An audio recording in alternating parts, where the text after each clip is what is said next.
गुरुर्ब्रह्मा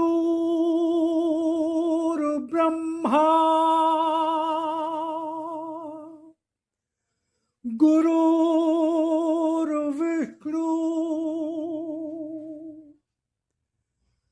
गुरुर्देवो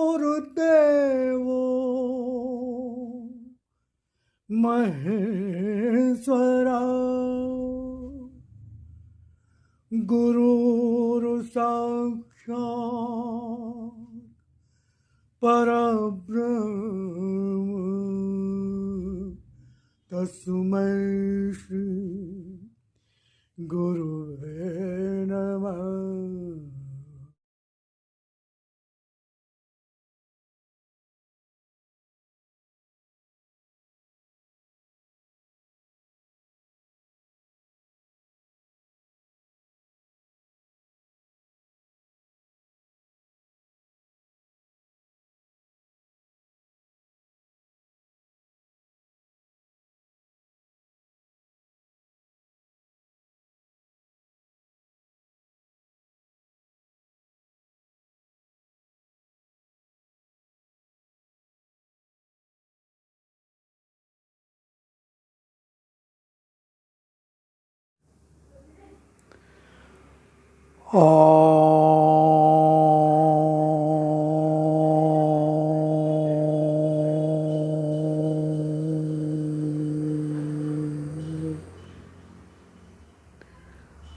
ॐ भूर्भुवः स्वः तत्सवितुर्वरेण्यं भर्गो देवस्य धीमहि धियो यो नः प्रचोदयात्। हे प्राण स्वरूप दुख नाशक सुख स्वरूप परमात्मा, मैं तेरे उस अनिर्वचनीय तेज का ध्यान करता हूँ जो आनंद देने वाला है। हे प्रभु, मेरी बुद्धि को, मेरे कर्मों को अपनी ओर ले चल। ओम ओम ओम।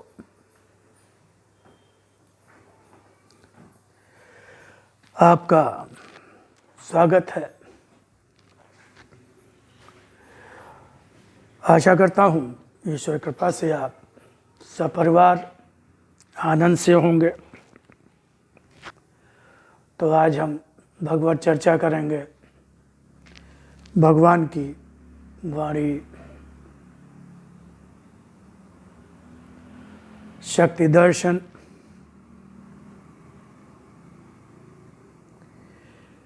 देखते हैं भगवान ने इसमें क्या कहा।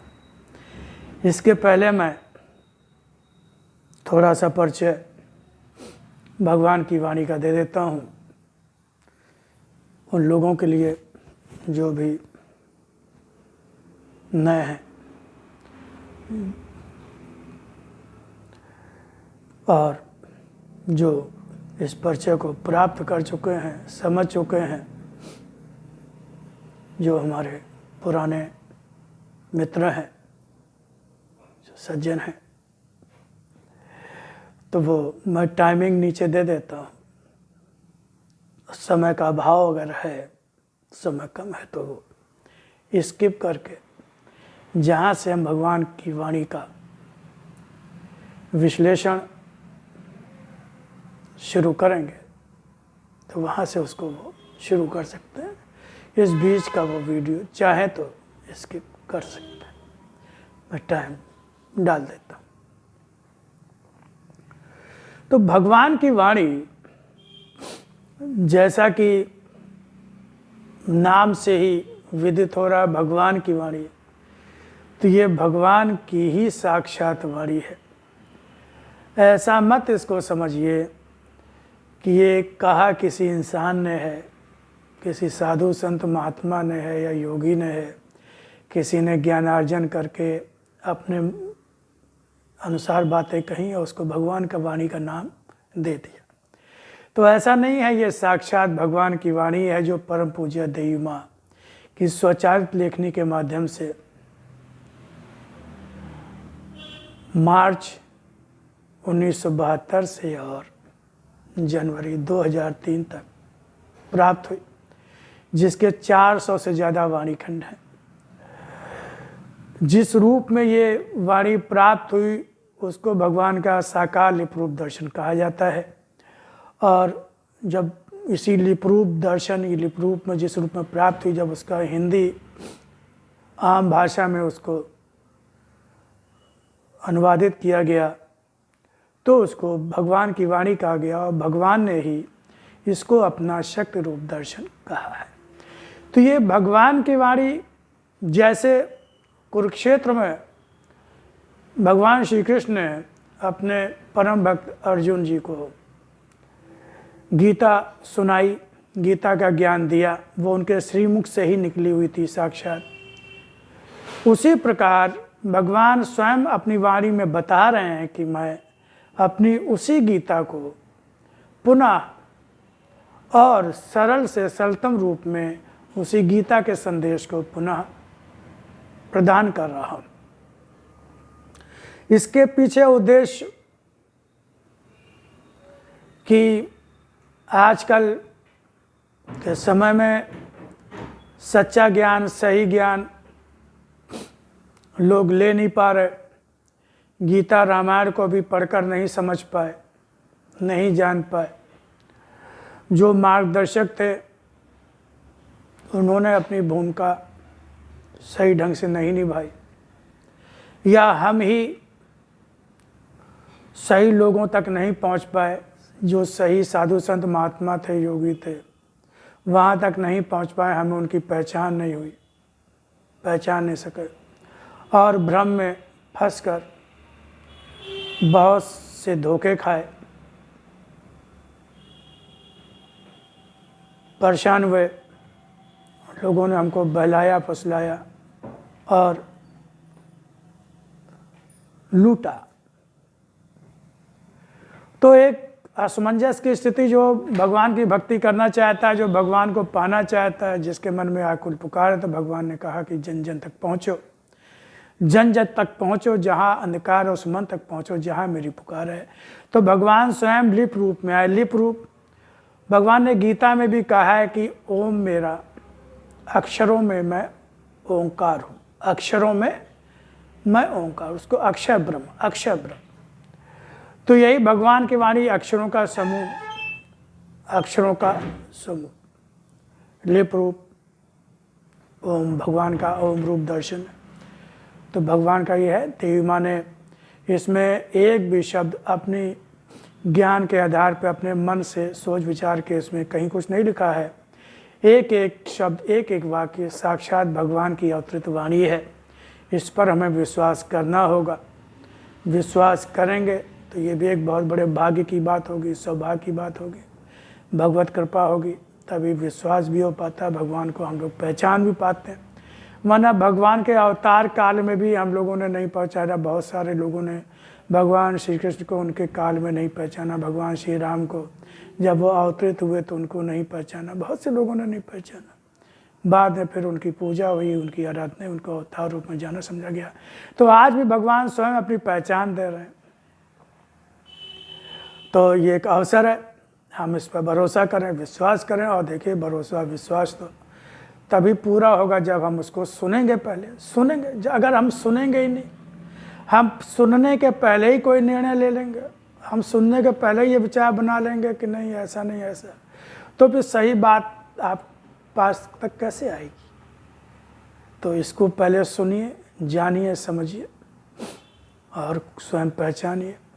और मैं एक बात और बताना चाहता हूँ, अगर देवी माँ ने कोई शब्द लिखा भी है, कोई वाक्य, अधूरा वाक्य, कोई बीच में 2-4 शब्दों का लिखा है, इस वजह से कि वाणी में जो तारतम्यता बन जाए, समझने में आसानी हो जाए, तो भगवान की आज्ञा से ही उन्होंने ब्रैकेट में लिखा है। ब्रैकेट में लिखा है। अगर कोई शब्द डाला है तो वो ब्रैकेट में डाला है। देवी माँ की अपनी और बहुत सी पुस्तकें हैं जिसमें भगवत गीता पे और कई चीज़ों पे उन्होंने अपनी रचनाएं की हैं, रचा। उसमें उन्होंने अपने को लेखिका कहा है और भगवान की वाणी में उन्होंने उनको संवाहिका या प्रत्यक्ष लेखिका, संवाहिका या संकलन कर्तिका। तो इसको आप सुनिए और मैं भगवान की वाणी का का जो विस्तार है अपने हिसाब से जितना समझ में आया, ताकि आपको और अधिक स्पष्ट हो सके भगवान की वाणी। तो मैं एक बार भगवान की वाणी पढ़ूंगा और उसके बाद मैं उसका विवेचना करूंगा। तो भगवान ने कहा कि शक्ति के अवतरण के लिए पवित्रता की विशेष आवश्यकता होती है और पवित्रता संसार में रहकर आ नहीं सकेगी। संसार में रहकर आ नहीं सकेगी, क्योंकि संसार असत्य है, संसार माया लोक है। इसमें भौतिक आकर्षण है। मन चूंकि संसार का ही हिस्सा होता है, मन प्रकृति का ही अंश होता है। मन स्वभावता उसकी प्रकृति से, संसार से उसकी एक रूपता होती है, सजातीयता होती है, तो वो स्वभावता भागता है और हम सांसारिक आकर्षणों में फंस जाते हैं। और भगवान है सत्य, सत्य जो कभी नष्ट ना हो, जो कभी नष्ट ना हो, जो कभी बीते नहीं, जो कभी कम ना हो, जिसका कहीं कोई अभाव ना हो, जो सर्वत्र हो और सर्वशक्तिमान हो और सर्वज्ञाता हो, जो कभी बदलता ना हो, उसको सत्य कहा गया। और वो एकमात्र परमात्मा ही है जो कि सत्य है। बाकी सब कुछ भी जो देखने, सुनने, समझने, मनन चिंतन में आता है सांसारिक मन के द्वारा, वो सब कुछ असत्य है, असत्य है। तो सत्य को जब मन आत्मा से धीरे धीरे जुड़ता जाता है, भगवान से जुड़ता जाता है, तो फिर वो भगवान में उसको रस आने लगता है, रस आने लगता है। तो पवित्रता यहाँ भगवान ने मन की पवित्रता की बात कही है, मन की पवित्रता की बात कही है। तन की पवित्रता भी है, निश्चित रूप से है, लेकिन तन पवित्र नहीं है, नहाए नहीं है तो चल जाएगा, लेकिन अगर मन पवित्र नहीं है तो नहीं चलेगा। अगर हमने नहा भी लिया, रोज़ सुबह 4 बजे उठ के नहा लेते हैं या गंगा नहा लेते हैं, लेकिन भगवान का जब आराधना कर रहे हैं, चिंतन मनन कर रहे हैं, या जैसे हम लोग कहते हैं पूजा कर रहे हैं, और मन संसार में भाग रहा है, मन में सांसारिक कामनाएं आ रही हैं, सांसारिक भावनाएं आ रही हैं, चिंताएं आ रही हैं, डर भय आ रहा है, तो मन पवित्र कहाँ हुआ? मन तो पवित्र भगवान के चिंतन से ही होगा। जब भगवान से जुड़ेगा तो भगवान ने कहा मुझे पवित्र मन की ही आवश्यकता होती है शक्ति के अवतरण के लिए। शक्ति का अवतरण, बहुत से लोग कोशिश करते हैं ना, प्रयास करते हैं ना कि उनके अंदर शक्ति आ जाए, भगवत शक्ति आ जाए, भागवत शक्ति आ जाए, कुछ विशेष आध्यात्मिक शक्तियाँ आ जाएं, भगवत शक्तियाँ आ जाएं। लोग तरह तरह के उसमें करते हैं। बहुत से लोग हठ योग करते हैं, हठ साधना करते हैं, और तरह तरह का कुंडलिनी जागरण वगैरह भी भगवान ने बताया कि ये कतई आवश्यक नहीं है। लेकिन उसके लिए भगवान ने कहा कि बिना मन को पवित्र किए शक्ति का अवतरण नहीं होता है, और पवित्रता संसार में रहकर आ नहीं सकेगी। तो संसार में रहकर यहाँ भगवान का कहने का मतलब है कि मन को संसार से मुक्त करो। अब भाई संसार में तो आए ही है ना, शरीर मिला है, जन्म लिया है, हमारे माता पिता है, भाई बहन है, पति पत्नी है, परिवार है, नौकरी कर रहे हैं, व्यापार कर रहे हैं, भाई जीवन यापन के लिए तो कुछ ना कुछ करना होगा। भगवान ने संसार छोड़ने के लिए नहीं कहा है।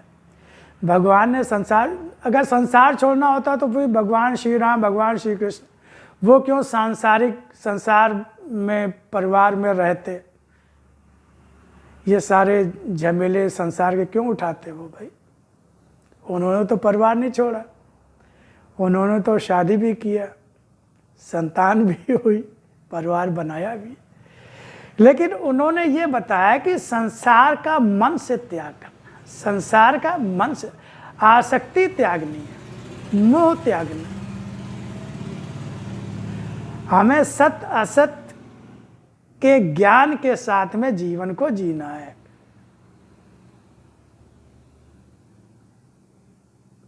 और ऐसा हम कर सकते हैं, हम करते भी हैं, मैं बताता हूँ। छोटा सा उदाहरण मैं देता हूँ। जैसे कि बेटी होती कन्या होती घर में।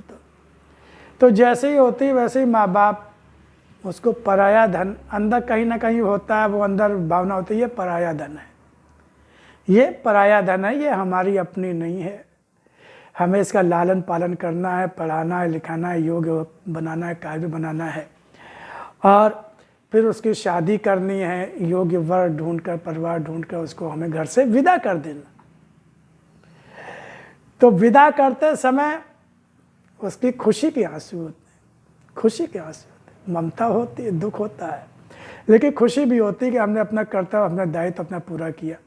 वो जिस घर में उसको जाना था, जहाँ के लिए वो थी, वो वहाँ चली गई। वो हमारे यहाँ तो पराया थी, वो असली में उसकी जगह जहाँ थी वहाँ वो गई। तो इसके लिए हम लाखों करोड़ों रुपया खर्चा करते हैं और सब धन देते हैं, दहेज देते हैं, अपनी इच्छा अनुसार भी देना सही भी होता है। मैं दहेज को जो कॉन्ट्रैक्ट बेसिस पे होता है उसको सही नहीं मानता, उसकी आलोचना करता हूँ, लेकिन दहेज, असली दहेज वो होता है जो माता पिता पुत्री को देते हैं, उसको संस्कारों से संस्कारित करके देते हैं, वही असली दहेज होता है। उसके साथ फिर जो भी उसकी खुशी के लेते हैं वो दहेज होता है। तो हम ये सब करते हैं, उसके लिए कहीं कोई शिकायत नहीं करते हैं, कहीं धोखा हुआ, ये हुआ, वो नहीं, उसके लिए तैयार रखते हैं, यानी हम उसको पराया माना, हम कर सकते हैं। ऐसे ये शरीर, संपत्ति, धन दौलत, परिवार, पुत्र पत्नी, पद प्रतिष्ठा, परिवार, जो कुछ भी मिला है, भगवान कह रहा है कि सत्य तो यही है कि ये सब कुछ भी तुम्हारा नहीं है, सब कुछ मिला है, और इसको शुरू से ही ये मान कर अंदर चलो कि ये हमारा नहीं है, इसका हमें सदुपयोग करना है, इनकी सेवा सत्कार करना है। तो इस तरह से भगवान ने कहा कि संसार में रहकर आ नहीं सकेगी, यानी मन को संसार से मुक्त करो, अनासक्त बनाओ। मन को कितना भी मुक्त करो और स्वयं को कितना भी मुक्त मानो, वह मुक्त होगा नहीं, वह मुक्त होगा नहीं जिसे तुम मुक्त मानते हो। मन को कितना भी मुक्त करो, स्वयं को कितना भी मुक्त मानो, वह मुक्त होगा नहीं जिसे तुम मुक्त मानते हो, वह रूप मुक्त होने का नहीं होता, क्योंकि जब तक परिस्थिति आई ही नहीं जो तुम्हारी वृत्तियों पर चोट करे अथवा आकृष्ट करे। तुम्हारी व्रत की परीक्षा किस प्रकार हो गई कि तुम में संयम आ गया, तुम पर वृत्तियों का दुर्बलता के रूप में कोई प्रभाव है ही नहीं, कोई प्रभाव है ही नहीं। भाई कोई चीज़ जैसे वाटर प्रूफ कोई घड़ी है या कोई फायर प्रूफ कोई कपड़ा है, तो वो जब तक कि आग में जलाया नहीं जाएगा तब तक वो कपड़ा कैसे पता चलेगा कि वो फायर प्रूफ है, या जो घड़ी है वो वाटर प्रूफ है। जब तक वो पानी में 3-4 घंटे 5 घंटे वो डाली नहीं जाएगी, और अगर वो उससे पानी का कोई असर नहीं होता है, कपड़े में आग का कोई असर नहीं होता है, तभी तो वो साबित होगा कि हाँ भाई ये फायर प्रूफ है, वाटर प्रूफ है। इसीलिए भगवान कह रहे हैं ये मन ऐसे मुक्त नहीं होगा, ऐसे मुक्त नहीं होगा जब तक कि उसको परिस्थितियों पे जांचा परखा ना जाए। इसीलिए लोग कहते हैं कि साहब भक्त के जीवन में बहुत सी कठिनाइयाँ आती, दुख आते हैं, परेशानी आती है। ऐसा नहीं है, ऐसा नहीं है। जो भक्त नहीं है उनके जीवन में भी कठिनाइयाँ परेशानियाँ आती, क्या वो सब सारी कठिनाइयों परेशानी दुख से मुक्त होते हैं? लेकिन जो भक्त होता है, जो सच्ची भक्ति करना चाहता है, तो भगवान उसकी परीक्षा लेते हैं, निश्चित रूप से लेते हैं, स्थितियों परिस्थितियों के रूप में लेते हैं कि वो सच में मुझसे जुड़ा कि नहीं जुड़ा, वो मेरा हुआ कि नहीं हुआ, कि वो अभी भी संसार का है। क्योंकि जो भी चीज़ सांसारिक स्थितियाँ परिस्थितियाँ जो भी होती हैं, वो कोई सुख की हो या दुख की हो, वो सभी असत्य है, वो सभी असत्य है, वो कोई भी रुकने वाली नहीं होती, टिकने वाली नहीं होती। वो अज्ञानता के कारण ऐसा प्रतीत होता है। और भक्त तो ज्ञानी होता है, भक्त तो ज्ञान होता है, उसे तो सत्य असत्य का ज्ञान होता है, वो संसार का स्वरूप जानता है। तो भक्त तो तभी होगा जब वो सत्य को स्वीकारेगा, सत्य को स्वीकारेगा। भाई दुख क्या है? दुख यही है कि जैसा हम चाह रहे हैं वैसा नहीं हुआ। कोई बीमार हो गया, किसी की मृत्यु हो गई, या व्यापार में घाटा हो गया, नौकरी नहीं मिल रही, शादी नहीं हो, यही सब तो दुख है। और ये सब सांसारिक चीज़ें पड़ती है, ये सब असत्य है, ये सब असत्य है। अगर इन सब से हम सुखी और दुखी, और ये सब मन की हो जाती है, हम सुखी हो जाते हैं अपने, अगर इन सब स्थितियों से हम प्रभावित होते हैं, सुखी दुखी होते हैं, इसका मतलब कि अभी हम संसार से जुड़े हुए हैं, अभी हम संसार में हैं। तो भगवान कहते हैं मन इस तरह से मुक्त नहीं होगा जब तक कि संयम नहीं आएगा, धैर्य नहीं आएगा, जब तक ज्ञान दृष्टि नहीं होगी, जब तक भगवत दृष्टि नहीं होगी, जब तक तुम मेरे विधान को समझोगे नहीं, जब तक तुम मुझे जानोगे नहीं। एक बात और है, भगवान को जान लिया तो संसार अपने आप जान जाओगे। और संसार को अगर जान लिया, संसार का सत्य जान लिया, तो भगवान को पहचान जाओगे। तो भगवान का कहने का मतलब यही है, हम लोग सांसारिक भावनाओं में डूबे रहते हैं, आकंठ डूबे रहते हैं, और पूजा पाठ भी करते रहते हैं जिसका कोई खास नतीजा नहीं आता है, जिसका कोई खास परिणाम नहीं आता है, और फिर हम नास्तिक बन जाते हैं। अंदर से हम नास्तिक हो जाते हैं, ऊपर से लोग ढोंग पाखंड या कर्म कांड रूटीन अपनाते रहते हैं, लेकिन उसका कोई नतीजा नहीं आता, बल्कि दुख और ज़्यादा होता है, क्योंकि भ्रम होता है कि हम भक्त हैं। और कष्ट दुख मिलते हैं तो उसको हम बर्दाश्त नहीं, हम सोचते हैं भगवान ऐसा हमारे साथ क्यों कर रहा है। हम तो रोज़ भगवान की वाणी का पाठ करते हैं, हनुमान चालीसा का पाठ करते हैं, रोज़ हनुमान जी हर मंगलवार को व्रत उपवास रखते हैं, सारे व्रत उपवास तीर्थ स्थान पर जाते हैं, अखंड रामायण का पाठ करवाते हैं, देवी जागरण करवाते हैं। फिर हमको दुख कष्ट क्यों मिल रहे हैं? इसलिए मिल रहे हैं क्योंकि आप पूजा पाठ सही माने में कर ही नहीं रहे। आप भक्त हैं ही नहीं, आप भक्त हैं ही नहीं। आप अपने मन से मान रहे हैं तो क्या, दुनिया मान रही है तो क्या? अरे भक्ति का फल तो भगवान देगा ना, तो भगवान के अनुसार हमें भक्ति करनी होगी। तो ये जानना समझना होगा कि भगवान कैसी भक्ति चाहते हैं, भगवान कैसा भक्त चाहते हैं। इसी के लिए भगवान की वाणी में आज भगवान फिर बता रहे हैं कि मेरी भक्ति करो तो कैसे करो, मुझे कैसा भक्त चाहिए, किस तरह का भक्त मुझे स्वीकार होता है, बाकी आपकी मर्जी। क्योंकि भगवान ने कर्म स्वातंत्र दिया है, भगवान ने कर्म स्वातंत्र दिया है। तो मन को कितना भी मुक्त करो, स्वयं को कितना भी मुक्त मानो, वह मुक्त होगा नहीं। जिसे तुम मुक्त मानते हो वह रूप मुक्त होने का नहीं होता, क्योंकि जब तक परिस्थिति आई ही नहीं जो तुम्हारी वृत्तियों पर चोट करे, तुम्हारी वृत्तियां काम, क्रोध, लोभ, मोह, अहंकार, ईर्ष्या, द्वेष, आप इनसे मुक्त हुए कि नहीं हुए, ये तो परिस्थितियां ही बताएंगी ना, परिस्थितियां ही बताएंगी कि नहीं बताएंगी।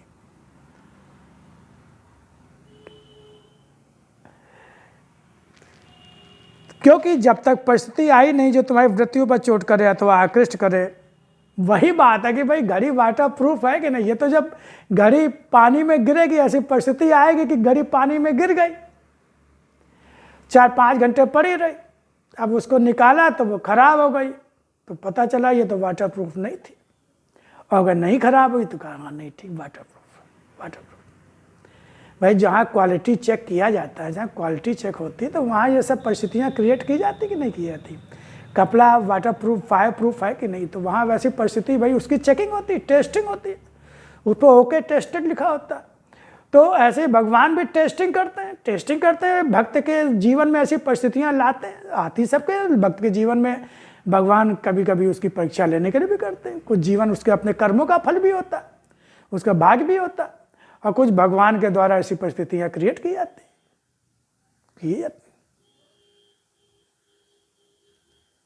तभी तो लोग भक्त पर कि हाँ भाई, तभी लोग भी पहचानते हैं, लोगों को भी पहचान कि भाई ये आदमी कुछ खास है। भगवान श्री कृष्ण, भगवान श्री राम अवतार क्यों कहलाए, भगवान क्यों कहलाए? क्योंकि उनके जीवन में ऐसी परिस्थितियाँ आई, विपरीत परिस्थितियाँ। भगवान श्री राम अगले दिन राज तिलक होना था, पता लगा कि उनको वन में जाने का आदेश हो गया, सब राशि वस्त्र उतरवा लिए गए, सब कुछ उतरवा लिया गया,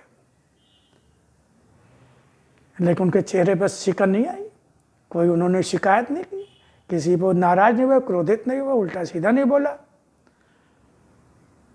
ऐसी बहुत सी परिस्थितियाँ आई, बहुत सी परिस्थितियाँ जीवन के, भगवान श्री राम के जीवन में। ऐसे भगवान श्री कृष्ण जीवन में जन्म ही कारागार में हुआ। आम आदमी की जन्म हो तो उसको कहते यार बड़ा दुर्भाग्यशाली है, कारागार में पैदा हुआ। फिर माँ बाप छूट गए उसी दिन, उसी समय नंदगांव पहुंच गए। वहाँ 8-10 साल रहा तो वहाँ राक्षसों के अत्याचार, उन पर आक्रमण होते रहे शुरू से ही। और 8-10 साल के हुए, 8-9 साल के, 10 साल के, तो अपने वृंदावन भी छोड़ दिया, नंदगांव बरसाना छोड़ दिया। फिर कभी लौट के नहीं आए, कभी लौट के नहीं आए। राधा जी से कितना प्रेम करते थे, कभी दोबारा मुलाकात नहीं हुई। सब गोपियाँ सब कितना, कभी उनके जीव कितने संघर्ष है, कितने संघर्ष। उनका मामा ही जाने दुश्मन था, कितने संघर्ष। लेकिन क्या वो कभी थके हारे परेशान हुए, अपना दुखड़ा रोया क्या? आनंद में रहे और सबको आनंद बांटा। तो ये जो भगवान के लक्षण होते हैं वही भक्त के लक्षण होते हैं। भक्त में भी वही गुण होते हैं जो भगवान में गुण होते हैं। क्योंकि आराध्य का जो जिससे जुड़ेगा, तो वो अगर पारस से जुड़ेगा, लोहा पारस से जुड़ जाएगा तो वो खुद पारस हो जाएगा, पारस हो जाएगा, पारस हो जाएगा। उसमें वही गुण आ जाएंगे जो पारस पत्थर में, वही लोहे में गुण है, सोना हो जाएगा, पारस हो जाएगा।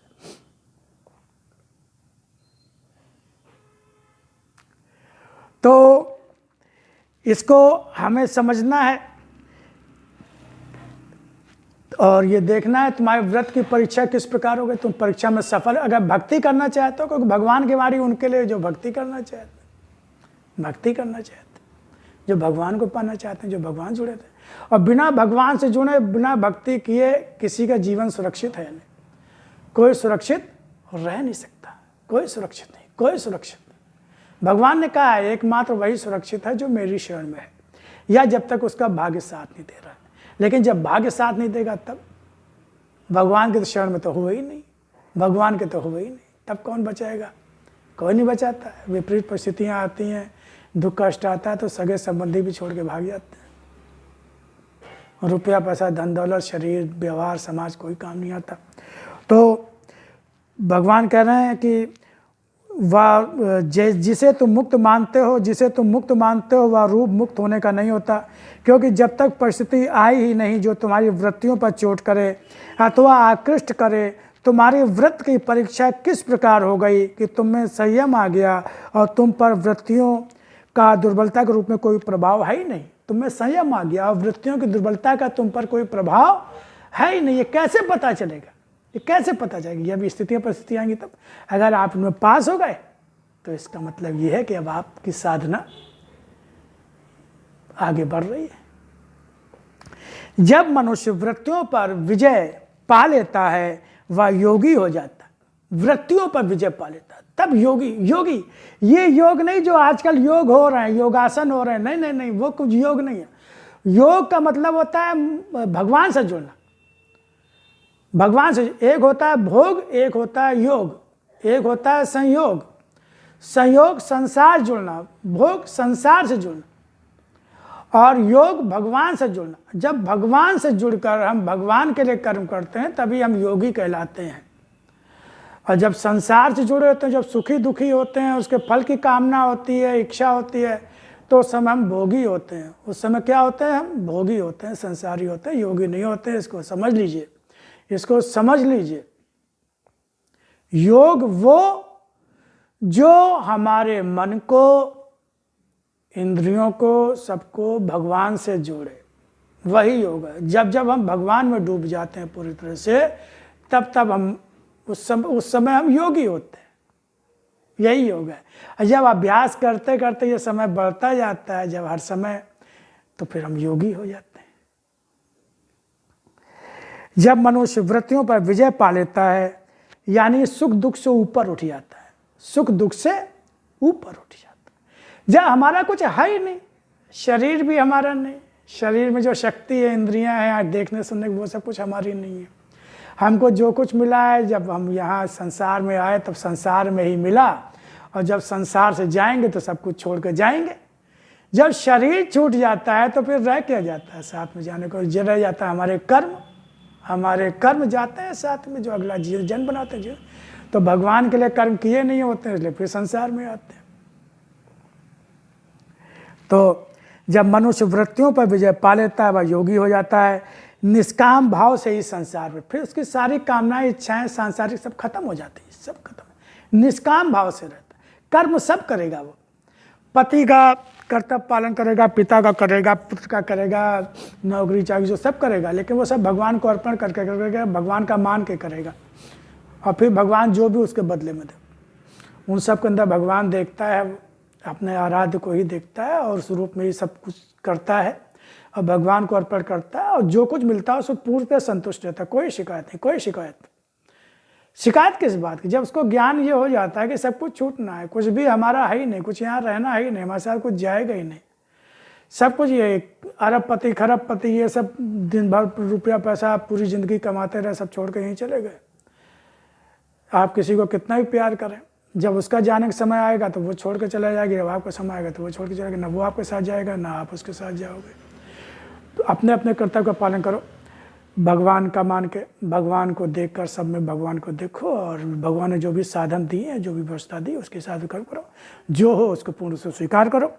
तो जब मनुष्य वृत्तियों पर विजय पा लेता है वह योगी हो जाता है। निष्काम भाव से ही संसार रहता है, शरीर को भोगता, निष्काम भाव से ही संसार रहता है, शरीर को भोगता और जीवन बिता देता है। जब निष्काम भाव से, कामना नहीं, कामना होती है, जब फल की कामना होती है तो फल भोगने के लिए जन्म लेना पड़ता है, शरीर लेना। जब फल की कामना ही समाप्त हो गई तो उसका फल ही नहीं बनेगा, जब फल ही नहीं बनेगा तो जन्म ही नहीं होगा, शरीर ही नहीं होगा, तो जन्म मुक्त भी हो जाते हैं, जीवन मुक्त। निष्काम जो योगी होता है वो जीवन मुक्त होता है, जीते जी उसको मुक्ति मिल जाती है।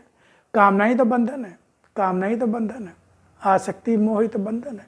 जब ये छूट गया तो बंधन मुक्त हो गए, मुक्त हो गए। तो योगी तो जीवन मुक्त होता है, भगवान का ज्ञान, भगवत ज्ञान तो जीवन मुक्त करता है।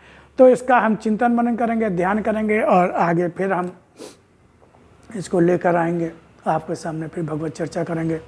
तब तक इसका चिंतन मनन ध्यान कीजिए, जन जन तक पहुँचो, जहाँ निकार है उस मन तक पहुँचो जहाँ मेरी पुकार है। तो इसको आप और आगे बढ़ाइए और आगे ले जाइए ताकि सबके जीवन में ज्ञान का प्रकाश आ सके और वो सुख दुख से मुक्त होकर आनंदपूर्ण जीवन जी सके। ओम ओम।